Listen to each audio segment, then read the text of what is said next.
Welcome to the Good Talk Podcast, where we remind you of the joy of life, the love of God, and the possibilities that lie ahead. My name is Pete. I'm joined by my wife, Jordyn. Hello. How are you? I'm good. How are you? I'm great. Welcome to episode 4. We did it. Episode 4 after a launch week. Last week was so fun. We launched with 3 episodes. We won't do that every week. We'll have 1 episode a week. We might die if we try to do 3 a week. But last week was incredible. It was unbelievable. Yeah. Like we didn't know what to expect, to be honest. We never had a single conversation about numbers, like how many people will listen to this, how many people will download or subscribe or rate and review. Like we had no goal, which probably is not good when you're launching something new, but we didn't.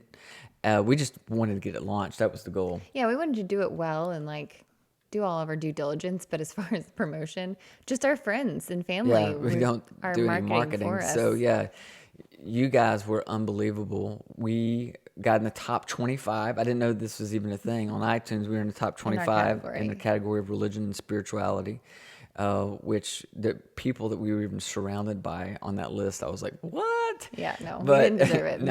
No, we were a little out of place there. But sure. that only happened because of you guys. That happened because you guys rated and reviewed and downloaded. And most importantly, you told your friends about it. Yeah, you shared it on social media. And We're grateful. gosh, yeah, really, really grateful. It was a lot of fun to kind of launch it was that. fun. And so now we got to get in the new grind of doing this every week. Yeah, I'm excited. I am too. Let's do it. I'm just absolutely loving it. So again, we'll keep saying this, but thank you guys so much. Yeah, thank you. So I want to do something that I won't normally do, I don't think, on this podcast. Okay. But it feels right now. I want to do like a mini 2-part series. Okay.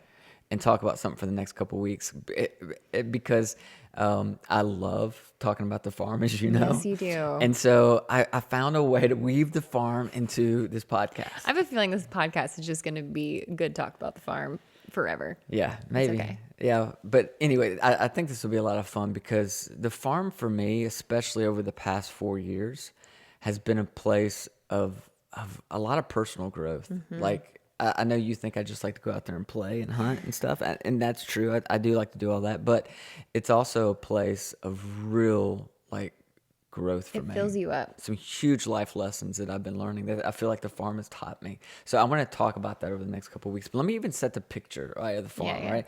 So this farm, I was really lucky enough to buy it about 10 years ago. Because I wanted a place, honestly, to go right, to kind of get away and right. So it's an hour away from Nashville.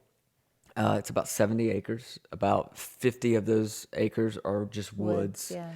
And then the rest is kind of pastures. This beautiful creek that kind of runs through it that we get to play in a lot. And there's a barn there. I have a one-room cabin.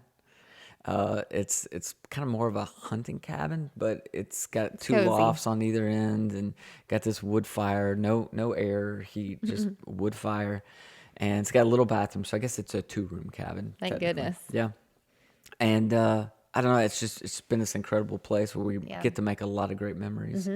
My boys love it. I'll never ever get rid of this farm because of them. Yeah. They just love it. They love to hunt out there and fish and play and I want you to share a memory in a second, like one of your favorite memories from the farm. But one for me, this is a couple years ago, my oldest son, Jet.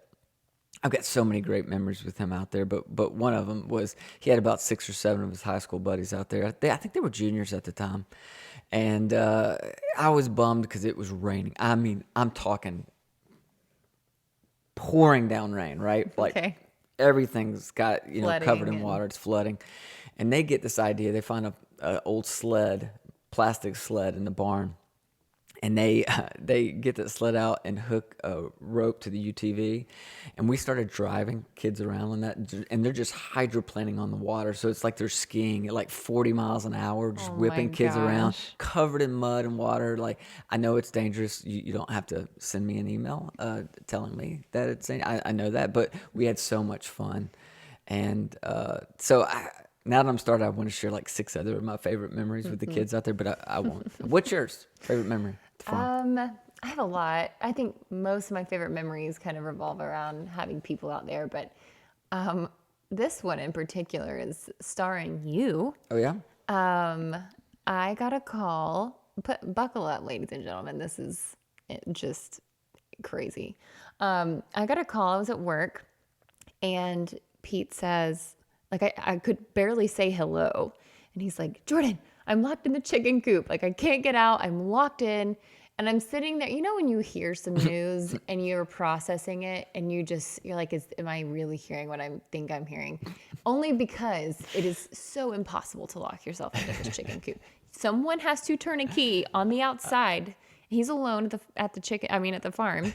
I'm just like, what, who's out there? Who's trying to kill you and murder you? That was literally my first thoughts is someone pushed you in, locked you in, and is going to like light the chicken coop on fire or something. Yeah. Dramatic. But so it turns out you were going into the chicken coop to clean it out as you normally do. You shut the door because every animal and its mother wants to come in because there's feed in there. Especially Mr. Bates, the donkey. Mr. Bates, the donkey. And Mr. Bates, as you were in there, you left the key. I left the key in the doorknob. Mr. Bates, I have to lock the chicken coop because Mr. Bates knows how to turn the handle with his mouth and then go into the chicken coop. So that's why I normally lock it. You lock the chicken coop when you're not inside the chicken coop. But I left the key in the door. And Mr. Bates, in his effort to turn the handle to get in the chicken coop where I'm at, turns the key instead and locks me. And I'm locked in the chicken coop. It's 100 degrees outside. It was hot. I had my phone in my back pocket, thank God. But it's at like 3%. So I instantly panic. I'm like, I've got maybe one call here. Yeah, and you called me. Aww. And thanks. I'm so grateful. So I like get all my stuff. I'm running because he's making it sound like you're about to have. I could die. Who wants to die a lonely death, sweating to death in a chicken coop? Okay, can we also talk about that?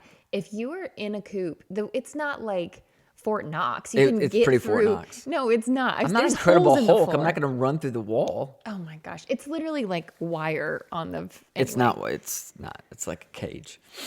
He could get out. He was being a little dramatic, and I was ready to go on a 1-hour trip to go unlock you from the coop. But I wasn't thinking completely straight. Heat exhaustion. You don't think straight under like high pressure. Like you do really well in like business high pressure, but not when it comes to your survival. But Mr. Bates unlocked you. Yeah, like he turned the key again. Yeah, he did. He inadvertently. The same way he locked it, he unlocked it. If I remember, he was scratching his head. He was scratching his head and he turned the key. In fact, I have the whole thing on video. Yes, you do. Yeah, I remember that. You can go to my Instagram, and on the highlights, there's a farm highlight.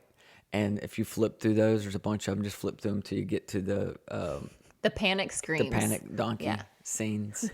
And you can watch that whole... I totally forgot about that. That's funny, though. Is it? That is funny. I guess I could add that to my life lessons I'm learning at the farm. Yep. Don't leave the key in there. All right.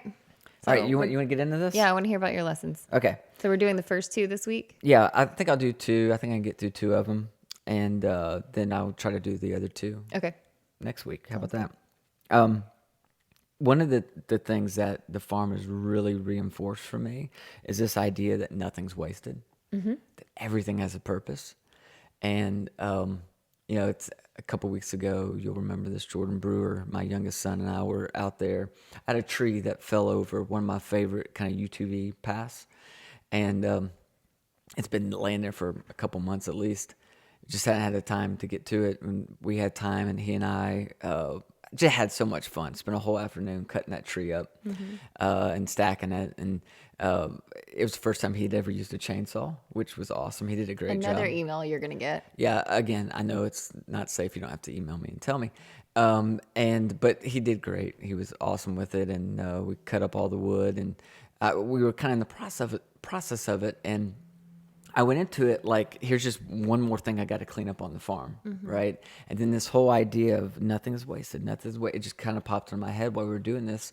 And I was like, wow, what looks like just a dead tree that's fallen across a path that has to be removed is now going to end up being the firewood that we use in a wood stove that will give us warmth the rest of the winter. became useful. And everything on the farm is like that. It's like the dead tree becomes the heat, the horse manure and hay that I have to clean out of the barns. Well, that ends up becoming compost, right? Mm-hmm. I have like a pile. It's like 10 feet high of just manure and hay and other, crops that have died that I can throw into this pile, and I turn it constantly with the tractor, and it heats up over the winter and ends up becoming just this pile of black gold. And I can then use that instead of having to buy artificial fertilizers. I use that for all the crops, and it's like it's this beautiful process of something that looks like it's wasted, looks like it's dead. It is dead, but it still has this purpose. The pumpkins in the field that kind of rot, the ones that we don't use that are still on the vine, as you know, what do we do with those? Throw them to the goats and baits, and they have Thanksgiving. The animals go nuts They over love them. it, Like yeah. it all has this purpose. The dead grass that looks like it's just dead grass lying in a field gets rolled and becomes the hay that then feeds the animals. It's like everything has this purpose. And for me, the last 4 years, if I'm honest, have been a lot of highs and lows, right? Because there has been a lot of death and loss in my life, things that were a part of my life that are no longer a part of my life. And so there's this grieving in this. But one of the things that I've learned is given some space and time, right? And that's key. Given space and time, I discover new life. From all those things I've had to grieve, the loss, the death. I received something that I could have never received without the loss or without the death. And I think that that's important to remember that all of that stuff can have this purpose. And maybe you're listening to this right now and you're in a season of loss and death. And all you can see right now is the loss and the death. All you can see right now is how your life is completely been turned upside down and made inconvenient by COVID. It looks like a loss this season that you're in. All you can see is this ugly divorce that you've been through and how it's devastated everything for you. All you can see is that you've been fired and you don't know what you're going to do next, right? All I could see in a moment for me was a dead tree lying across a path, an inconvenience to me. That's all I could see in that moment. But again, given a little more time, it becomes the firewood that's going to provide warmth in the cabin. And so what I'm trying to do these days is transition my perspective on every event that comes in my life. And for most of my life, the question I ask when things come into my life that don't make sense, I've asked, why is this happening to me? Right? Why is it? Have you ever asked that? 100 times. Yeah. Why is this happening to me? But I've been trying to replace that question of why is this happening to me with what is this moment trying to teach me? Right? Which means you have to put in the work. Yeah. And so back to your metaphor, you have to put in the work and you have to chop up the tree and then you have to, pile it. And then once it's ready, you got to go outside and but to have actual transformation, even inside us, you have to put in the work. You can't just sit and be, sad about the divorce for years. Yes, there's time and place to grieve things, but the work comes in. What is this teaching me? What can I learn about myself? What can I learn about, X, Y, Z? Yeah. The problem with asking why is this happening to me, besides the fact that it's pretty much an unanswerable question, is that it always makes you a victim of your circumstances. Yeah. Yeah.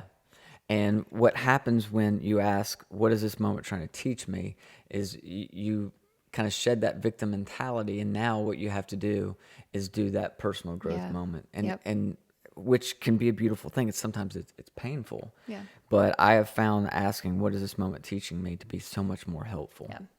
So that's one of the things I'm learning, is given space Lesson and one. time, man, even the terrible things in life really do have a purpose. Everything has a purpose. Okay. Lesson 2. The other one is I'll call it, don't fight the seasons.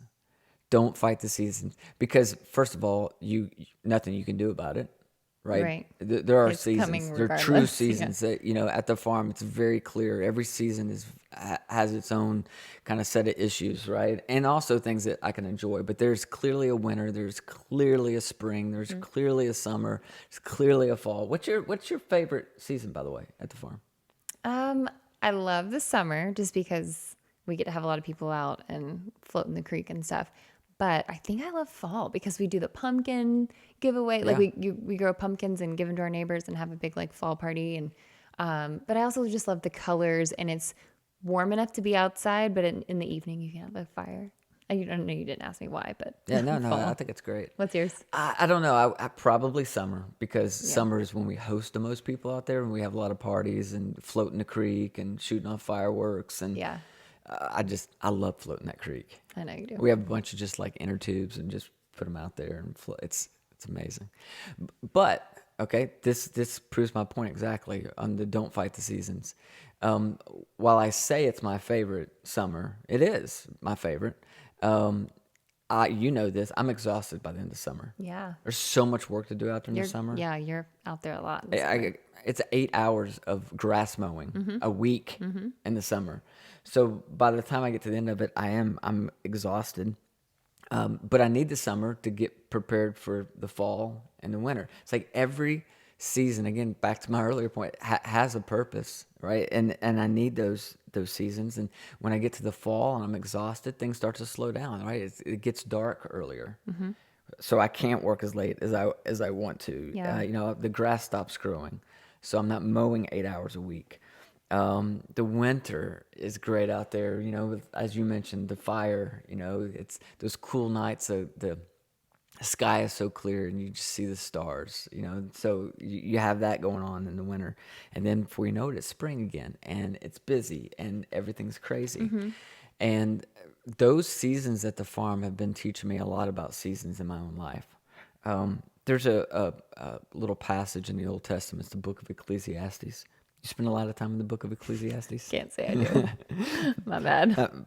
Me either. But this passage in Ecclesiastes says this. It says, "For everything there's a season, and a time for every matter under heaven. There's a time to be born, and there's a time to die. There's a time to plant, and a time to pluck up what is planted.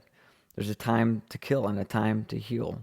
There's a time to break down. There's a time to build up." And it keeps going, but you start to get this idea that there is this rhythm in life. And they have useful very like elements of I think most people would say, "Oh, I don't want a winter season, in my life." Most people dislike the fall and winter seasons in their own life. But the reason, why that is, I think, why we're addicted to busyness, and winter and fall restrict our addiction to busyness. Fall and winter by nature are meant to be times that are restorative in our life. And we're kind of slowed down. I think right now we've been in an extended winter with COVID. Yeah, no doubt. But how many conversations have we had with friends and family? And some of you might really, really have felt this yourself. It's forced you to slow down. Oh, yeah. Families spending more time together. People that used to leave 40 hours a week to drive and be in some building are now at home with their kids, which has its own challenges. Sure. But they're also creating some incredible, moments and memories, right? I just think that's so important. And for me, what the winter season of my life has taught me is that my value does not come from my production. Right? I think that's so important. For decades, spirituality for me was about speak here, write this, lead that.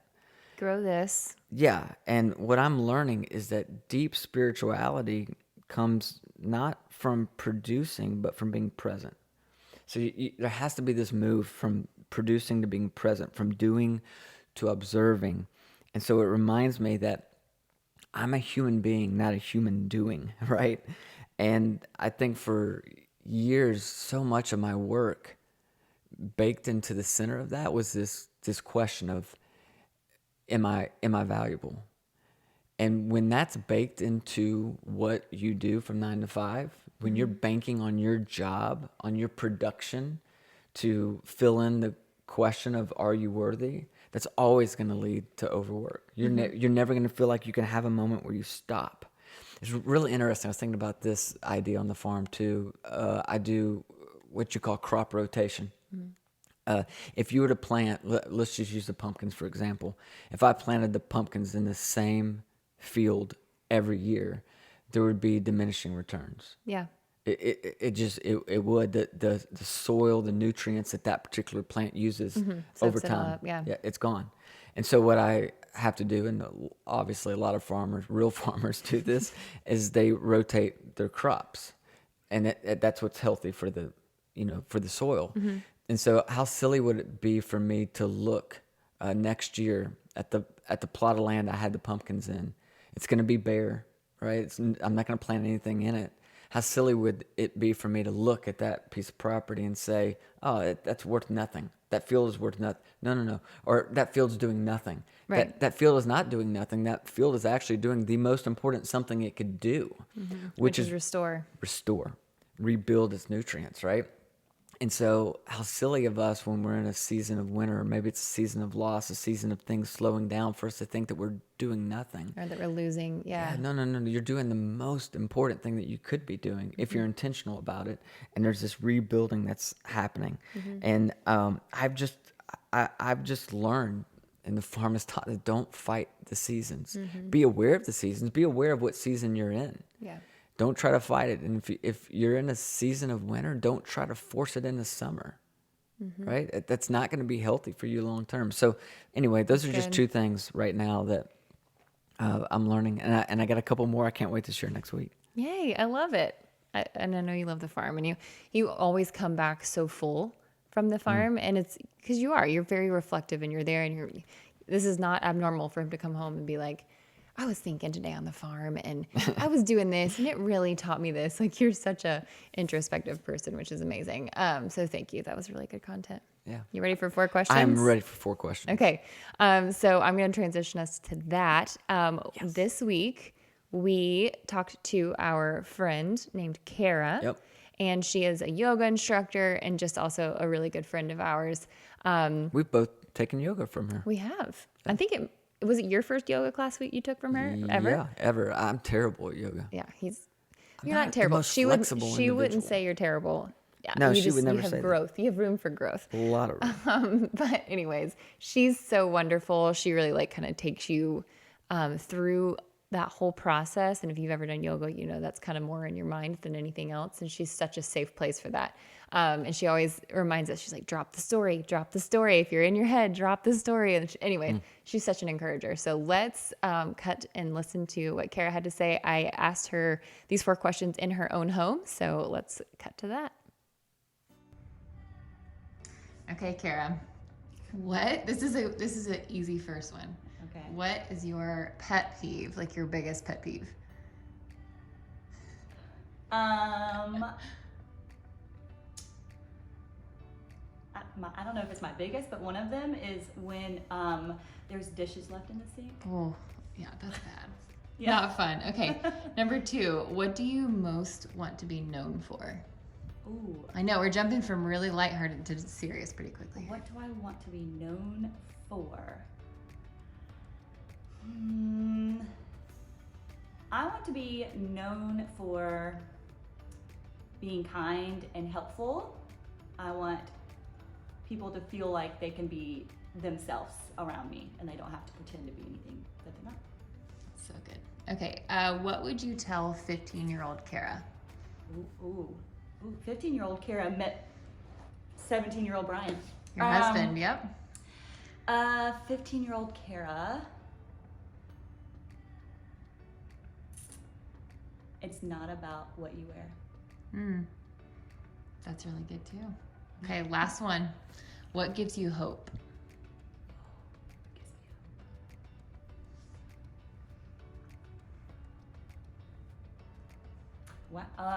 My kids. Aww, you have the best kids.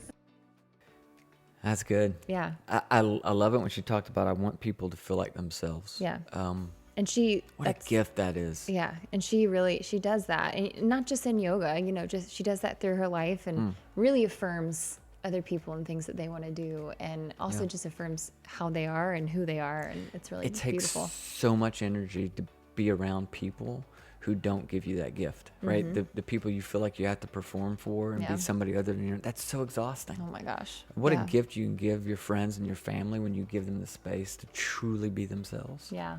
I love that. And her kiddos are the best. I love that. Okay, so next week we're going to talk about 2 more things from the farm, and I'm going to introduce you guys to a practice that I've just started that's been life-changing. Yeah, So it really has. I've watched you do this, and it has changed your whole perspective. Awesome. Well, I can't wait to do that. Well, until next week, may the Lord bless you and keep you. May he smile on you and be gracious to you. May he show you his favor and give you his peace.